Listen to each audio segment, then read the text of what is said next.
Republican one is Representative Brad Wenstrup, a Republican of Ohio. Congressman, thank you so much for being with us. As I understand, you're just back from Asia. Specifically, I visited, among other places, Taiwan. Give us your assessment of where we are right now. That's been a source of a lot of increasing conflict between China and the United States. Without a doubt, it's definitely happening. I even had the Chinese ambassador want to visit with me in Cincinnati, and that was before I went to Taiwan. But when we went to Taiwan, had the chance to speak with the president, with a foreign minister, also with the National Security Council members and those on trade. All of these things are very important. All these components are very important in our relationship with Taiwan. And we wanted to talk about the areas that we can work together on to strengthen our bonds and talk about security, stability of the region, stability within the world, and that how much we do need to have a trade. But China is certainly on everyone's mind, especially in Taiwan. Now, they've been used to that, obviously, for decades. But right now, China seems to be upping the rhetoric and increasing their actions around Taiwan militarily. So it is important that we work with them, because what we're seeing is China trying to advance their power within the South China Sea and around the world.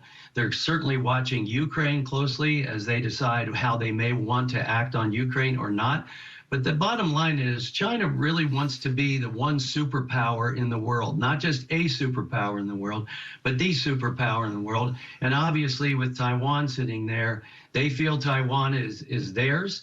And it seems like more and more they're not willing to let it be autonomous. And we certainly saw what happened in Hong Kong. Yeah, Congressman, you mentioned Ukraine. Let's go back to that for a moment here, because the minority leader actually got some news there, Kevin McCarthy, when he sort of intimated that maybe if the Republicans took over control of the House, there'd be at least a second look at some of the support given Ukraine. I think he said it's not going to be a blank check. There are other priorities.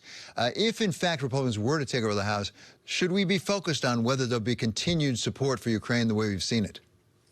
Yeah, I think you'll see support for Ukraine, but it's a matter of how we do it. One of the concerns that we have on the Republican side is the strength of the United States of America. And we want to make sure that our defenses are strong. Look, you saw the president recently, the administration just decided to abandon one of our tactical submarines. The Biden administration's idea of what our military should be looking like is different from what Republicans feel it should look like, and actually different from what a lot of Democrats feel it should look like, especially in the Armed Services Committee. So we're going to be more about making sure our military is strong. But when it comes to Ukraine, it's a very good question. All it is about making sure that we're responsible. Because what is the end game in Ukraine? I would hope that they are a sovereign nation, as they are determined to be, and as Russia once said that they were. And we allow that to be our goal, but at the same time, how do we help them get to that point? And so how are we spending our money? I think initially, bipartisan, we all were like, we got to help them now.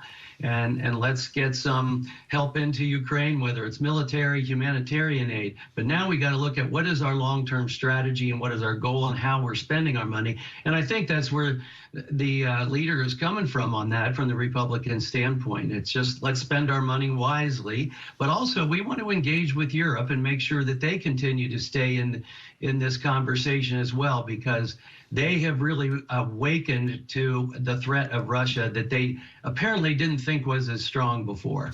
Congressman, let's continue on this hypothetical. If, in fact, Republicans take control of the House, which seems certainly a possibility, right here we are just a week and a half away from the election. What other big changes would you see? You serve on House Ways and Means as well as on the Select Committee on Intelligence. What are the biggest changes you think you'd see? Well, I think we're going to get back to some regular order, and that, I mean, we're going to start to put bills together coming through committees. In the past year, we've put together our task forces on just about every entity that we deal with, from energy to taxes to health. And we have been working diligently about where we want to go. If I could give you the 4 pillars of what we have been offering and have out there in our commitment to America is, you know, America wants a safe nation. They want to be secure, whether that's open borders borders, whether it's crime in their streets, and they want a government that's accountable. And I have found in my 10 years in Congress that we are all too often just run by the agencies. They feel like they have control over us, and they need to answer our questions. And I could go into more detail on that, but people want an accountable government, and they want to make sure that their freedoms are protected. And then we get to the big one, which is economy. The cost of living has gone up. The spending has been too great. And you're starting to want to increase taxes on everyone. That is exactly what we don't need, because one of our main issues when it comes to national security, national health security, is our supply chain.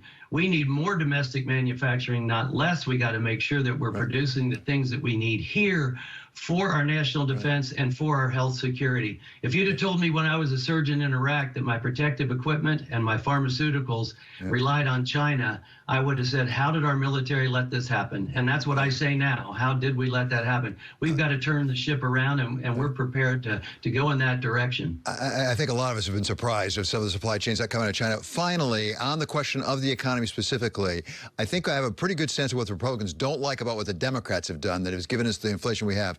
But I don't have as good a sense of what the Republicans would do to get inflation down.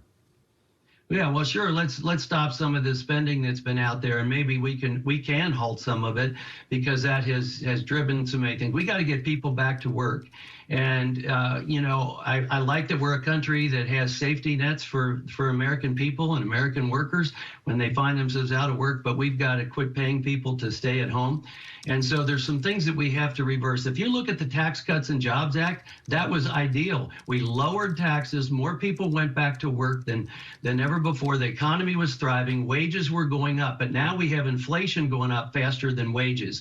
So if we return to the premise of what we were doing with the Tax Cuts and Jobs Act, I think we can turn this ship around. But it's going to take some work, because once it's in place right now, it's difficult to turn around, and every industry is feeling the pain. Okay, Congressman, really appreciate your time. This is very helpful. That's Representative Brad Wenstrup. He's a Republican of Ohio.